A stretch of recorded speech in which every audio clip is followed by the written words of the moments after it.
Hi everyone, welcome back. So in this video, I'm gonna share with you how you can change the time frame in MetaTrader 5. So just follow me and follow the steps. It's so easy and simple.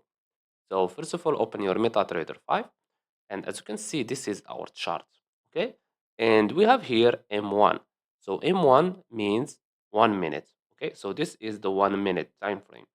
So let's say you want to change this time frame. All you have to do is go to this bar right here and you can change it to whatever you want. So we have here M5, which means 5 minutes. Okay, just click on it and you change it the time frame.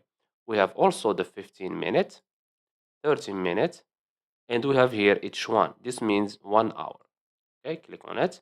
We have each 4 hours, and we have the daily, 1 day, W1, 1 week, and MN means 1 month. So this is the monthly chart, as you can see here. So you can change it whatever you want, as you can see. And that's it. So I hope you found this video helpful. Don't forget to give us a like and subscribe. Thanks for watching and see you in the next one.